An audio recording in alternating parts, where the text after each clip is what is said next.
빚내서 집을 많이 사라고 하죠. 금리 인상 이슈가 계속 나오고 있는데도 7월부터 DSR 들어가죠. 6월부터 세제 강화되죠. 그러니까 그 한 달 사이에 마지막 기회라고 하면서 절세 매물 끝났다. 집값은 계속 오를 것이다. 그런데 7월에는 DSR이 들어가니까 6월에 당장 사라. 이런 식으로 이야기를 하는데 진짜 상식적으로 생각해보면 절대 안 되는 이야기죠. 그런데 왜 그런 이야기를 하느냐?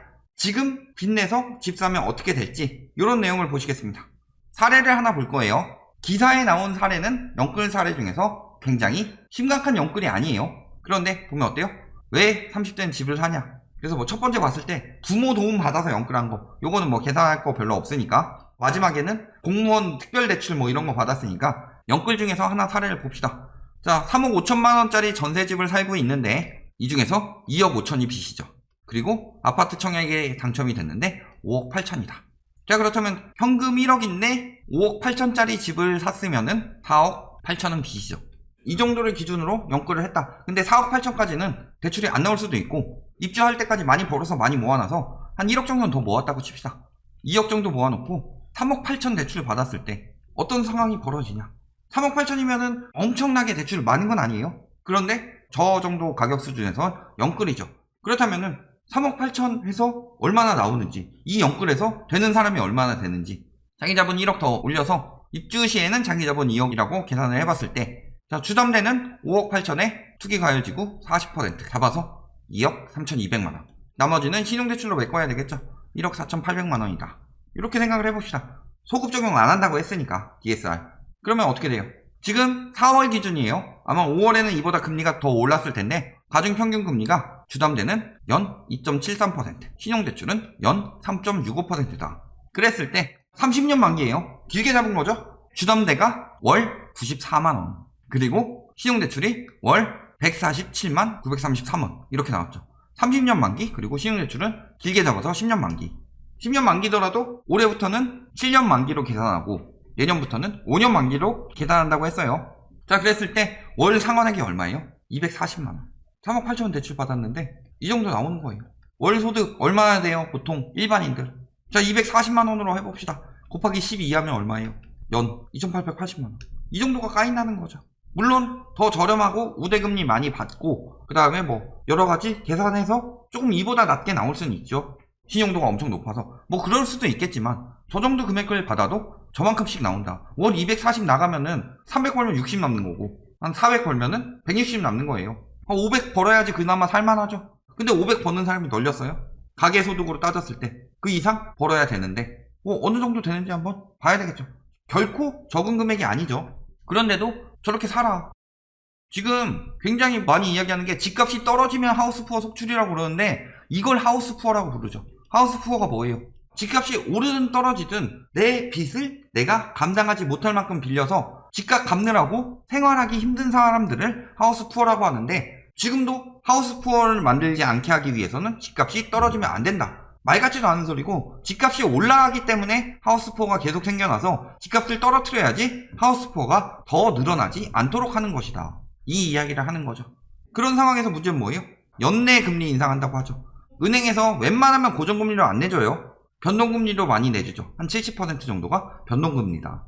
예금 같은 경우는 고정금리로 하는데 대출은 변동금리가 대부분이죠. 고위험자 평균 대출이 2억이래요. 지금 상황에서 뭐 2억이 돈이에요? 저들 말에 따르면 뭐 자다 일어나면 2억씩 오른다는데 말이 안 되는 거죠. 굉장히 고위험자들이 많다. 금리 올라가게 될 상황이죠. 그럼에도 불구하고 금리 인상 발톱 드러냈는데도 긴축 발작이 없었다. 왜? 금리 동결이 알려지며 안도하는 분위기로 갔다. 지금 금리 오를 거라고 생각한 사람 아무도 없어요. 발표되자마자 금리 오른다. 이게 아니죠. OECD나 뭐 IMF나 이런데 그 다음에 국내 기관들 모두 경제 성장률을 예상보다 높게 생각하고 있는데 그런 상황에서 당장 금리가 올라가냐? 당장은 안 올라가죠. 하반기에 올라갈 가능성이 굉장히 높아지고 있다는 거죠. 이게 안도하는 분위기가 아니죠. 지금 안도하는 분위기라고 해서 긴축 발작 안 일어날 거니까 지금 사 해놓고서 팔고 빠지는 수순으로 가고 있다는 거죠. 자, 금리 1%만 오른다고 해봅시다. 주담대가 3.73, 신용대출이 4.65. 자, 문제는 기준금리 한 0.5%포인트만 올라도 금리가 1% 정도는 오를 수 있다는 거예요. 왜냐? 기준금리가 그대로임에도 불구하고 이미 기준금리가 한 1.5%대인 수준인 2019년 하반기 수준까지 올랐어요. 시중금리가. 그렇다면 이 정도 오르면 2017년 수준까지 올라가는 거죠. 그랬을 때 월 20만원씩 늘어납니다. 가뜩이나 힘들어 죽겠는데. 이게 20만원밖에 안 늘어나네? 이거 가장 길게 잡았을 때를 기준으로 하는 거예요. 거의 영끌이라면은 빠듯하게 돈을 빌려서 진짜 생활비 딱 남겨놓고 한 240만원씩 갖고 있었는데 갑자기 올라요. 260만원으로. 그러면은 그 20만원 어디서 마련하죠? 연이면 240이고 연봉 200만원 올리기도 힘들죠. 문제는 뭐예요? 대출이 나올 데가 없다는 거죠. 영끌한 사람들은 대출이 더 이상 안 나온다. 왜? 7월부터 DSR이 걸리는데 20만원 더 올라서 마이너스 통장을 하든 카드론을 하든 하고 싶은데 이런 것들 다 DSR로 들어간다는 거죠. DSR에 안 들어가는 게 뭐가 있어요?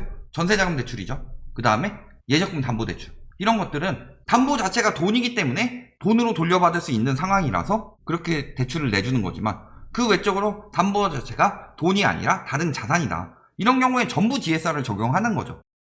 그러면 저 20만원씩 계속 밀리는 것은 어떻게 하죠? 이런 문제가 터진다는 거죠. 그러면 그때쯤 조금 올랐을 텐데 팔아치워야 되는 거 아니냐? 팔 수 있을까요? 일단 7월부터 DSR 들어갑니다. 40% 이상. 아까 5억 8천이라고 그랬죠? 이사비도 요즘 포장이사 하면 왔다가 실거주 살았다가 나간다고 해도 한 1, 200 들죠? 두 번 다 합쳐서. 그 다음에 복비도 한 몇백 나가죠? 그 다음에 보유세도 내겠죠? 이자 낸 것도 있죠? 이런 것들. 그 다음에 그 기회비용도 사용할 수 있겠죠? 여러 가지 봤을 때 2천 이상은 더 붙어야 되는데 6억 초과 주택부터 DSR 규제 들어가죠. 그렇다면 내 걸 사줄 사람이 있느냐? 자, 그랬을 때 계산을 해봤어요.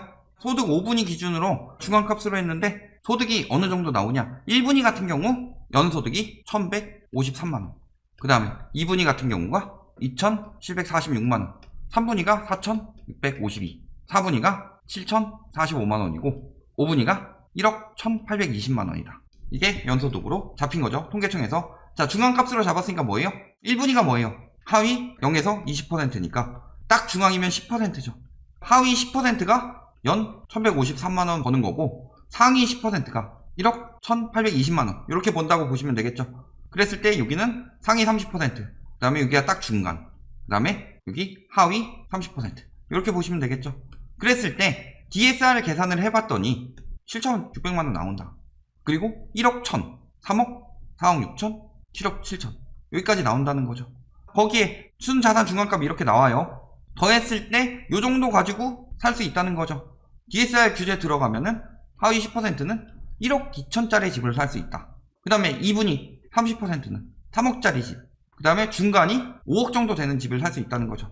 자, 상위 10%도 13억짜리 집 살 수 있다는 거고요. 상위 30%도 서울의 중간값 집도 못 산다는 거예요. 이런 상황이나 DSR 규제 들어가면은 집을 살 수가 없다는 거다. 이런 상황인데 앞으로 집값이 계속 오른다. 어떻게 사요? 진짜 서울에 있는 웬만한 주택 살려면은 상위 20% 안엔 들어야 되는 거죠. 빚내서 살려면. 아니면 갭 투기하는 방법밖에 없는데 전세가는 계속 오를 수 있냐? 전세가도 힘들죠. 왜? 금리가 오르고 있기 때문에 굉장히 위험해지는 상황이다. 보통 일반적으로 2030은 행복주택도 버겁죠. 그런데 이걸 가지고 영끌하는 2030 이야기 하는 게 말이 되냐? 작년에 나왔던 글이에요. 영끌을 하는 게 아니라 영끌을 하고 있다고 유도를 하고 있다는 거죠. 요즘에 보면은 서울 거래 중에서 절반 이상이 갭투기라고 했어요. 근데 문제는 갭투자라고 하는데 여기 갭투자가 아니고 뭐예요? 일단 갭으로 사놓고 나중에 전세금 갚고 들어가겠다. 집값이 계속 오른다고 하니까 이런 영끌을 하도록 유도를 한 거죠. 그러면서 다 털고 빠진 거예요. 그러면 앞으로 실거주는 진짜 부자들밖에 못 사는 거고. 왜냐? 소득대로 빌려야죠. 자본주의의 논리가 자산이 자산값을 올리고 이런 이야기 하고 있는데 그게 자본주의의 기본 논리가 아니라 빌릴 만큼 갚아야죠. 그리고 부동산 투자 유튜버 이런 사람들 맨날 이야기해요. 빚 안 갚고 최대한 버텨라. 안 갚는 게 좋다. 빚도 자산이다 막 하면서 이야기하고 있는데 개뿔 말 같지도 않은 소리 하지 말고 진짜 그 신용도 확실한 사람 아니면은 은행권에서 엄청나게 회수해 갈 거다. 왜냐? 은행의 위기가 다가오고 있기 때문이죠. 바젤3로 인해서 은행에서 재무 구조를 개편해야 되고 그렇기 때문에 미리 선제적으로 2018년에 금리 인상이 들어간 건데 이 와중에 미중 무역전쟁 터지고 코로나 터져서 금리 확 낮춰버리면서 은행의 재무 구조가 개판이 돼버렸다. 가계부채 비중 굉장히 높아지고 대출 비중 높아지고 예금 떨어지면서 자기 자본 예대율도 엄청나게 떨어지고 은행에서 그러면은 나중에 이거 진짜로 악독하게 환수해 갈 거예요. 은행은 우리 편이 아니에요. 은행은 무조건 돈의 편입니다. 근데도 저금리니 지금 당장 빌려라. 마지막 기회다. 금리 오르면은 변동금리가 따라 오르는데 대부분. 영끌하는 2030 이야기하는데 특히 20은 대부분 다 여기 들어가 있어요. 1인 가구 증가하니까 이거 가구수 증가라서 수요가 증가한다. 인구가 감소하고 있음에도. 그래서 집값은 계속 오른다. 이런 결론을 내고 있어요. 근데 문제는 뭐예요? 지금 2030이 고점에서 잡는 게 아니라 진짜로 자기만의 투자 방법으로 제대로 투자를 하고 거기에 근로소득도 성실하게 모으면서 추후에 40대 50대가 됐을 때 가격을 올려줄 수 있을 여력이 돼야 되는데 지금 2030한테 다 떠넘기고 빠지고 있는데 그 여력이 되겠어요? 2030이 그걸 다 받아주고 있는데 추후에 그걸 받아줄 여력이 되냐? 문제는 2030이 4050 됐을 때 고령화율은 엄청나게 높아지죠. 복지로 나가는 돈이 엄청나게 많다는 건데 그래서 뭐 2023년까지 오른다, 뭐 2025년까지 오른다 이런 이야기 하고 있는데 공급이 적기 때문에 2022년에는 무조건 오르고 2023년에 공급 들어오기 때문에 그때 팔면 된다. 그때 누가 사요? 내년부터 공급 쏟아지는데. 그러니까 지금이 핵심임에도 불구하고 계속 사라고 하는 거다. 이런 이야기 하는 거죠. 그리고 1인 가구의 대부분 50%는 월세 산다. 그리고 20%는 전세 살아요. 집값 올리는 수요가 돼요? 결혼하고 출산하고 이래야지 집을 살려고 하는 거지 혼자 사는데 집을 왜 사요? 그 허리 휘어가면서 진짜 살 정도로 충분한 여력이 되는 사람이나 사는 거지 나중에 결혼하고 할 생각이 있는 사람들이나. 일본 같은 데서 왜 집을 안 사게 해요? 대부분이 1인 가구라 그러죠. 지금 다 뭐예요? 저기 프리터족이라고 하죠. 하루하루 먹고 살고 돈 좀 모이면 좀 놀고 그러다가 또 알바하면서 먹고 살고 그런 1인 가구들이 집을 안 사죠. 그런데 지금 뭐 영끌하고 계속 산다 이런 이야기를 하고 있으니 문제가 큰 거죠. 결론 뭐예요? 계산해봐서 알겠지만 지금 빚내서 집 사면 웬만한 수도권만 사도 30년 하우스 푸어 예약이죠. 그런데 문제는 그렇기 때문에 거래량이 급감한 것이다. 그리고 금리 오르면 더 위험해지죠. 올해 7월 그 다음에 22년 7월부터는 2억 이상이죠. 그 다음에 23년 7월부터는 1억 이상의 모든 대출 금액에 대해서 DSR이 들어간다.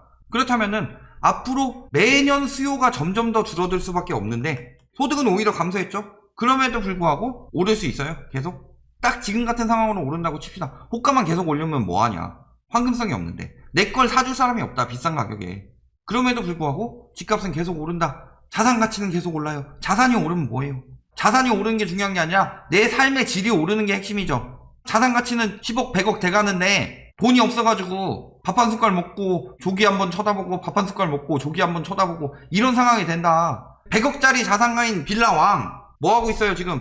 3억 그것도 안 되는 돈을 못 갚아가지고 저기 실형 살게 생겼죠. 자산만 늘어나면 좋아요? 그 자산의 함정에 빠지지 마라. 자산 가치 올라가서 기분만 좋아질 뿐이지 늘어나는 세금만 늘어나는 거고 항상 모든 거품은 다 붕괴가 됐다. 그리고 지금이 그 일보 직전의 시기이기 때문에 지금 영끌하라고 끝까지 하는 거고 실수요들한테 최대한 떠넘기려고 하는 거다. 그러니까 절대 지금 집 사면 안 되는 상황이다. 여기까지 말씀드리겠습니다.